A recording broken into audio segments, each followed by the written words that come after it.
முக்கியத்துவத்தை அறிஞ்சு இப்ப கல்வி கற்றுட்டு இருக்கோம். அது மட்டும் இல்ல நடுவர் அவர்களே, நம்மளோட அரசாங்கமே பெண்களுக்கு கல்வி கற்கணும் அப்படின்றதுக்காண்டி பல சலுகைகளையும் பல திட்டங்களையும் நம்ம கொண்டுட்டு வந்திருக்காங்க. பெண்களை அடிமையா வச்சுட்டு இருக்கணும், அந்த காலத்துலலாம் பெண்களை அடிமையா வச்சுட்டு இருக்கணும், பெண்கள் ஆண்களை விட தாழ்வாதான் இருக்கணும், ஆண்கள் பேசும்போது பெண்கள் பேசக்கூடாதுன்னு, ஆண்கள் சேர்ல உட்கார்ந்துட்டு இருக்கும்போது பெண்கள் சரிக்கு சமமா உட்காரக்கூடாது, ஏன் கணவரின் பெயரை கூட மனைவி தன்னோட வாயிலிருந்து சொல்லக்கூடாதுன்னு பல சோதனைகளை அனுபவிச்சுட்டு தான் இருந்தாங்க நடுவர் அவர்களே. ஆனா அப்படி பல சோதனைகளை அனுபவிச்ச பெண்கள் தான் இன்று பல சாதனைகளை செஞ்சிருக்கிறோம். இப்போ பெண்கள் கல்வியில மட்டும் இல்ல, விளையாட்டுத்துறை, அரசியல் துறை, ஏன் சினிமா துறை போன்ற பல்வேறு துறைகள்ல சாதித்து தான் இருக்கிறோம். எடுத்துக்காட்டாக விண்வெளிக்கு சென்று விழிவிடக்காய் அமைந்த நம்முடைய கல்பனா சாவ்லாவே எடுத்துக்கோங்க, அவங்களும் பெண் தானே. அவ்வாறு அவங்களுக்கு கொடுக்கப்பட்ட உரிமைகளை அவர்கள் சரிவர பயன்படுத்தியதால் தான் இன்று பெண்கள் பல துறைகள்ல சாதிச்சுட்டு வந்துட்டு இருக்காங்க.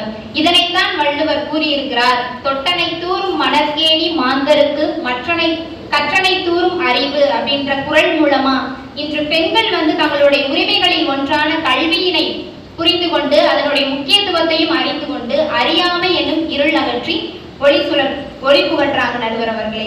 ஏன் இன்னும் எடுத்துக்கோங்க, முந்தி காலத்துல எல்லாம் ஆதி திராவிடர், பிற்படுத்தப்பட்டோர் என்ற பிரிவினரை சேர்ந்த பெண்கள் படிக்கவே கூடாதுன்ற இருந்த காலம் போய் இப்போ அந்த ஆதி திராவிடர், பிற்படுத்தப்பட்டோர் இனத்தை சேர்ந்தவர்களும் படிக்கணும் அப்படின்றதுக்காண்டி அரசாங்கமே ஸ்காலர்ஷிப் மூலமா அவங்களுக்கு நிறைய ஊக்கத்தொகையும் கொடுத்து படிக்க வைக்கிறாங்க நடுவர் அவர்களே. ஏன் எடுத்துக்காட்டாக நம்மளுடைய நாட்டையே ஆட்சி செய்யற குடியரசுத் தலைவர் திரௌபதி முர்மு அவர்களே எடுத்துக்கோங்களேன், அவங்களும் பழங்குடியினர் என்ற இனத்தை சேர்ந்தவர்கள் தானே. அவர்கள் அவ்வாறு கொடுக்கப்பட்ட தங்களுடைய உரிமைகள் மூலமா இப்போ ஒரு நாட்டையே ஆட்சி செய்யறாங்க நடுவர் அவர்களே.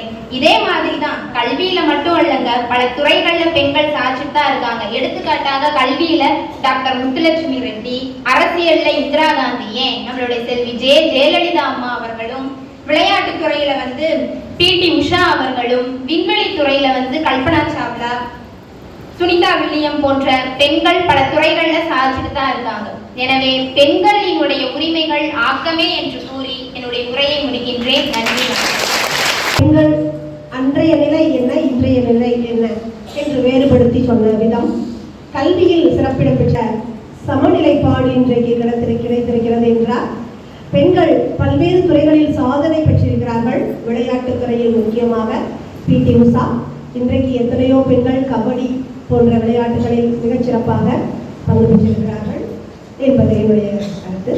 தலைமை பொறுப்பில் முத்துலட்சுமி ரெட்டியார், ஜெயலலிதா அம்மா இவர்கள் எல்லாம் மிகச்சிறப்பாக, முக்கியமாக எல்லோருக்கும் கல்வி என்ற அடிப்படையிலே அனைவரும் கல்வி கற்றதனுடைய பயனாக இன்னைக்கு நம்ம திரௌபதி முர்மு அவர்களை நம்ம மிகச்சிறப்பாக கண்டு கொண்டிருக்கிறோம் என்ற விவரங்களை எல்லாம் ரொம்ப அற்புதமாக எடுத்துரைத்தார்.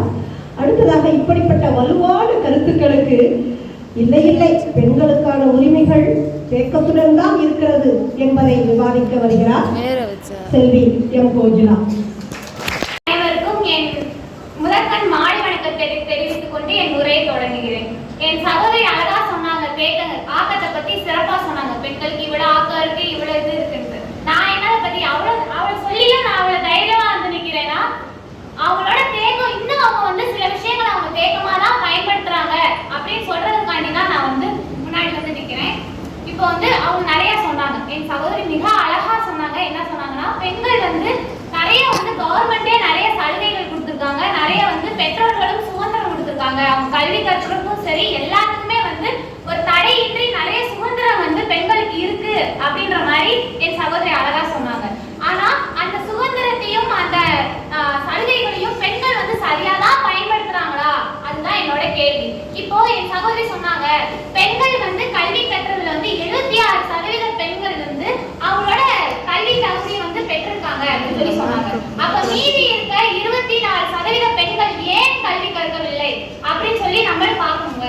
எல்லாரும் வெற்றி பெறவங்களை மட்டும் பார்க்க கூடாதுல்ல, எதுக்கு வெற்றி பெறல அப்படின்னு சொல்றதையே நம்ம பார்க்கணும்ல.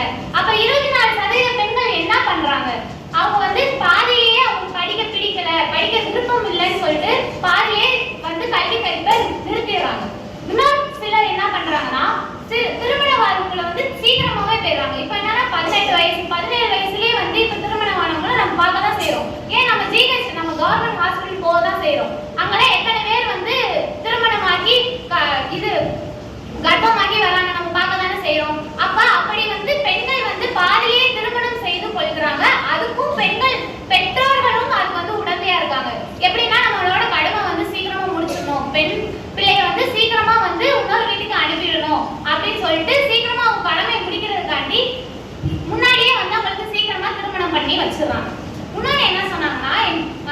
என் பெண்களுக்கு நான் சொல்றேங்க, பெண்களுக்கு வந்து ஆக்கப்பூர்வமான சிந்தனையும் இருக்கு, அறிவுத்திறனும் அதிகமாவே இருக்கு.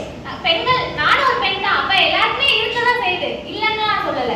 ஆனா அந்த ஆக்கப்பூர்வமான செயலையும் சிந்தனையும் அவங்க ஒழுங்கா பயன்படுத்துறாங்களா, அதான் என்னோட கேள்வி. இப்ப நம்ம முக்காவாசி பெண்கள் இல்ல, சில பெண்கள் என்ன பண்றாங்கன்னா அந்த ஆக்கப்பூர்வமான சிந்தனையும் அறிவையும் எப்படி பயன்படுத்துறாங்க, அவங்களோட பக்கத்து வீட்டுல காரியங்கள் கூட சண்டை போடுறது, அப்புறம் வீணா ஆன்லைன் ஷாப்பிங் பண்றது, அந்த மாதிரி சில விஷயங்கள், தேவையற்ற விஷயங்களுக்கு தான் அவங்க முக்காவாசி சிந்தனைகளை வந்து செயல்படுத்துறாங்களே தவிர எல்லாருமே கரெக்டா பண்றது இல்ல. முன்னாடி என் சகோதரி அழகா சொன்னாங்க, முன்னாடி காலத்துல பெண்கள் வந்து ஒரு ஆணுக்கு நிகரா வந்து நிக்க முடியாது, அவங்க பேரை சொல்லி கூட ஒரு ஆணோட, அதாவது கணவரோட பேரை சொல்லி கூட அவங்க கூப்பிடக்கூடாது அப்படின்னு அழகா சொன்னாங்க.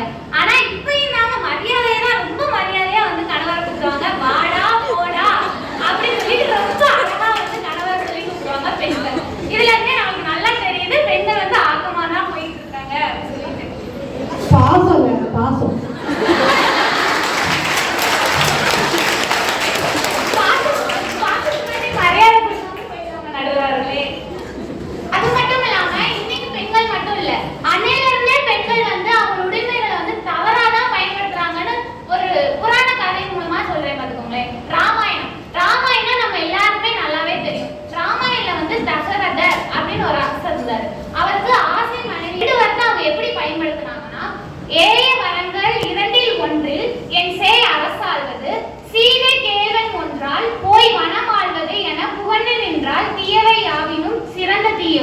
இதுல இருந்து நமக்கு என்ன தெரியுதுன்னா, அவங்க கொடுத்த 2 வரத்துல ஒரு வரத்தை என்ன பண்ணிருக்காங்கன்னா, அவங்களோட மகன் தான் அந்த நாட்டை வந்து அரசு ஆளணும் அப்படின்னும், இன்னொரு வரத்தை வந்து ராமன் போய் வனவாசம் செய்யணும் அப்படின்னு சொல்லிட்டு அவங்க 2 வரங்களையும் பயன்படுத்தினாங்க. அவங்க சுயநலத்துக்காண்டி அவங்களோட 2 வரங்களையுமே அவங்க தவறாதான் அந்த இடத்துல பயன்படுத்திருக்காங்களே தவிர அது நன்மையா அவங்க ஒன்றும் பயன்படுத்தலையே. அப்படி பார்க்கும்போது அன்றைய காலத்துல இருந்து இன்றைய காலம் வர வந்து பெண்கள் அவங்களோட உரிமைகளை வந்து தவறாதான் பயன்படுத்துறாங்க அப்படின்னு நான் சொல்ல வரேன். அது மட்டும் இல்லாம பெண்கள் வந்து கல்வி கற்றாங்க.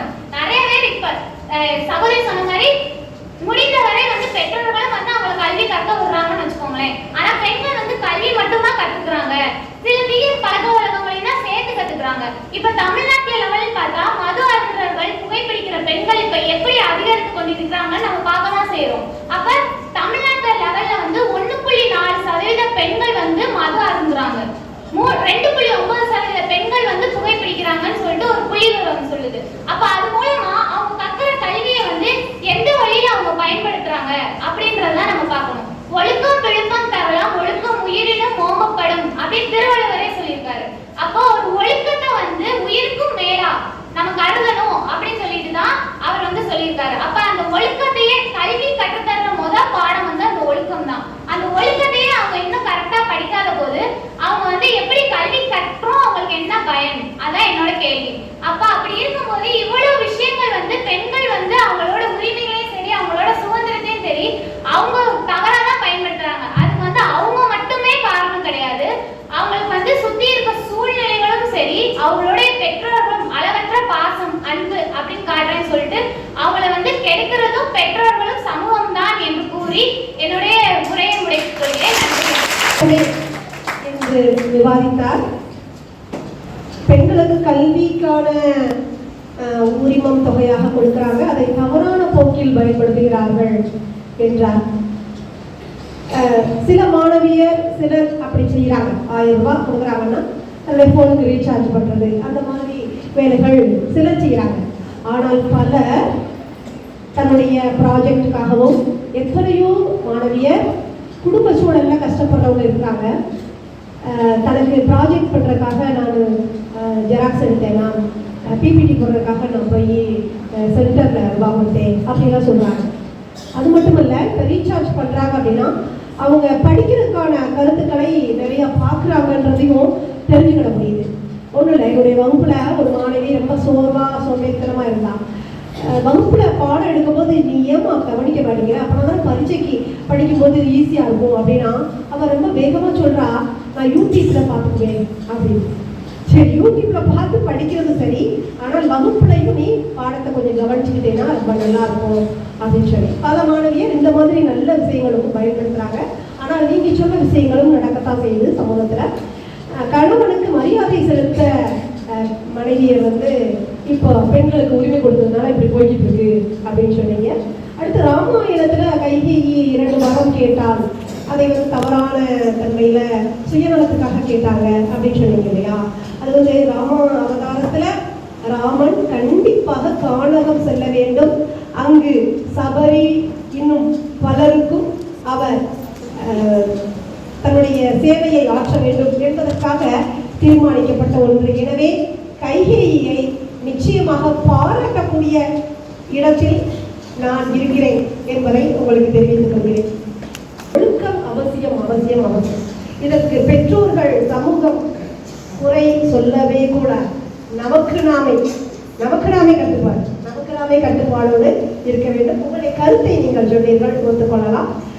ஒழுக்கம் சுற்றி இருக்கக்கூடிய சூழல் ஒரு காரணம் அப்படின்னு சொன்னீங்க. இருக்கு நிறைய இன்னைக்கு மீடியாக்கள் எல்லாரும் யாரை பார்த்தாலும் மொபைல் ஃபோன் இருக்கிறோம் இல்லையா? அது மாணவியருடைய அந்த உரிமைகளை அனுபவிக்க விடாமல் தடுக்கிறது என்ற கருத்தின் அடிப்படையில் மிகச் சிறப்பாக சொன்னீர்கள். அடுத்ததாக ஆக்கமேதான் என்ற நிலைப்பாடோடு டி பாலசுப்ரமணியா 1ஆம் ஆண்டு மாணவி. என் உயிரிலே கலந்து என் நாவிலே தவழும் என் இனிய தமிழை வணங்கி இங்கு கூடியுள்ள அனைவருக்கும் என் இனிய மாலை வணக்கத்தை தெரிவித்துக் கொண்டு பெண்களின் உரிமைகள் ஆக்கமே என்ற தலைப்பில் பேச வந்துள்ளேன். நடுவர்களே, எனக்கு சகோதரி சொன்னாங்க 24% பெண்கள் ஏன் கல்வி கற்கல அப்படின்னு. அதுக்கான பதில நான் சொல்றேன் நடுவர்களே.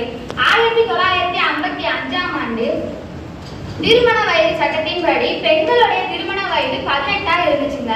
அப்படி 18 வயதா இருந்துச்சுன்னா பெண்கள் அவர்களோட பள்ளி படிப்பை முடிச்சுட்டு அப்படியே திருமணம் பண்ணாங்க.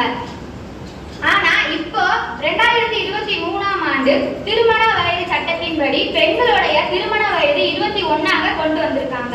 21 வயசு மட்டும் இல்லைங்க, அந்த 21 வயதை தாண்டியும் பெண்கள் படிக்கவும் செய்யறாங்க, உயர்கல்வியும் செய்யறாங்க.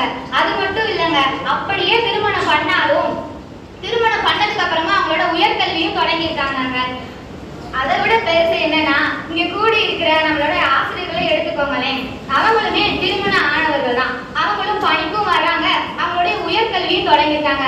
அவ்வளவு ஏன் இங்க இருக்கிற நடுவர்களே ஒரு பெண் தானே, அவங்களும் திருமணம் பண்ணிட்டு பணிக்கும் வராங்க, உயர்கல்வியும் தொடங்குறாங்க நடுவர்களே. இதை விட பெரிய கொடுமை என்னன்னா, முந்தி காலத்துல பெண்களையும் அவமானப்படுத்தினாங்க. அதை விட முந்தி காலத்துல பெண் குழந்தை கருவில் இருக்கும் போதேவும் கருவை கலைச்சிடுறாங்க. அது மட்டும் இல்லைங்க, பெண் குழந்தை பிறந்துச்சுன்னா கள்ளிப்பாலை கொடுத்து பெண் சிசு கொலையும் பண்ணாங்க. இது மாதிரி பல கொடுமைகள் பெண்களுக்கு நடந்துச்சுங்க. அதனாலதான் நம்மளோட அரசாங்கம் கருக்கலைப்பு சட்டத்தை கொண்டு வந்தாங்க. இது மாதிரி கருவில இருக்கும் போது ஆனா பெண்ணா என்று பார்ப்பவர்களுக்கு சட்டப்படி குற்றம் என்று அவர்களுக்கான சரியான தண்டனையும் வழங்கப்பட்டதுங்க. இது மாதிரி பல சட்டங்களும் அரசாங்கம் கொடுத்துருக்குங்க. இது மட்டும் இல்லைங்க, ஆனா இப்ப பெண் குழந்தைகளை நம்மளோட சமூகம் சரி, குடும்பமும் சரி, அரசாங்கமும் சரி அன்போடு வரவேற்று அவங்களும் முன்னேறணும்னு பல உதவிகளையும் உரிமைகளையும் சட்டங்களையும் கொண்டு வந்திருக்காங்க. அடுத்தது நடுவர்களே, முந்தி காலத்துல திருமணம் அப்படின்னா என்ன? ஜாதி, மதம், அந்தஸ்து இதெல்லாம் பார்த்துதான் திருமணம் பண்ணாங்க. அதை விட பெரிய கொடுமை என்னன்னா, திருமணம் செய்ய போற கணவரை மனமிடல் தான் பார்த்தாங்க. ஆனா அந்த மாதிரி இருக்கிற அந்த காலத்துல அப்படி இருந்ததுனால அந்த ஆணை பத்தின எந்த ஒரு விவரமும் தெரியாம அந்த பெண் திருமணம் பண்ணிக்கிறாங்க. இதனால பல பெண்களோட வாழ்க்கையும் அழிஞ்சிருக்குங்க. ஆனா இப்போ பெண்கள் அவங்களுக்கு கொடுத்த உரிமையும் சுதந்திரத்தையும் பயன்படுத்தி அவங்களுடைய வாழ்க்கைய நல்லபடியா அமைச்சுக்கிறாங்க. அடுத்தது விதவை பெண்கள் நடுவர்களே. முந்தி காலத்துல விதவை பெண்கள்னா பூ வைக்க கூடாதுன்னு, பொட்டு வைக்க கூடாதுன்னு, வெள்ளப்புடவை தான் கட்டணும் அப்படின்னு சொல்லி இருந்தாங்க. அதை விட என்னன்னா, சதி என்னும் பெயரில் திருமணம் ஆன கணவர் இறந்துட்டாங்க அப்படின்னா தானும் அந்த தீயில விழுந்து இறந்துடணும்னு சொன்னாங்க. ஆனா இதுக்கெல்லாம் பதிலடி கொடுத்தாருங்க நம்ம ராஜாராம் மோகன் ராய் அவர்கள். இதெல்லாம் தடுத்தாரு அவர். அடுத்து இப்போ நம்மளோட அரசாங்கம் அதுக்காக தாங்க கொண்டு வந்தாங்க கைப்பெண் மறுமண திட்டம். இதனால பல பெண்களோட வாழ்க்கையும் வளர்ச்சி அடைச்சிருங்க.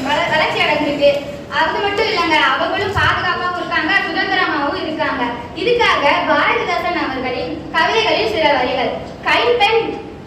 கைவைப்பெண் என்று கட்டுப்போட்டு சமூகம் காட்டும் கொடுமையாவும் காணாதோ மனிதனே, பூமியில் பிறந்தவள் பொம்மை அல்ல, பூமியில் பிறந்தவள் பொம்மை அல்ல, மனிதி பூட்டு போட்டு சோகத்தில் போடுவது நீதியா அப்படின்னு அழகான கவிதை வரிகளை பார்த்தோம். இதுல இருந்தே தெரியுதுங்க, பெண்களுக்கான வாழ்வதற்கான உரிமையும் உண்டு, வளர்வதற்கான உரிமையும் உண்டுன்னு. இது மாதிரி பல உரிமைகளும் சட்டங்களும் பெண்களின் ஆக்கத்திற்காகவே உள்ளது நடுவர்களே. அடுத்தது வரதட்சணைங்க. ஆமா நடுவர்களே, பெண்கள் வரதட்சணையின் காரணமாக திருமணம் செய்ய முடியாம இருந்துச்சு. அது மட்டும் இல்ல, அப்படியே திருமணம் பண்ணாலும் வரதட்சணையின் காரணமாக பல பெண்கள் உயிரை இழந்திருக்காங்க. இதுக்காக தான் 1961ஆம் ஆண்டு வரதட்சணை தடுப்பு சட்டம் கொண்டு வந்தாங்க. இதனால அந்த ஆணிக்கும் அந்த ஆணின் குடும்பத்திற்கும் சரியான தண்டனை வழங்கப்பட்டுச்சு. அது மட்டும் இல்ல, அந்த பெண்ணுக்கான சரியான நீதியும் வழங்கப்பட்டது நடுவர் அவர்களே. இது மட்டும் இல்ல, இது மாதிரி பல உரிமைகளும் சட்டங்களும் பெண்ணின் ஆக்கத்திற்காகவே கொண்டு வரப்பட்டுள்ளது நடுவர் அவர்களே.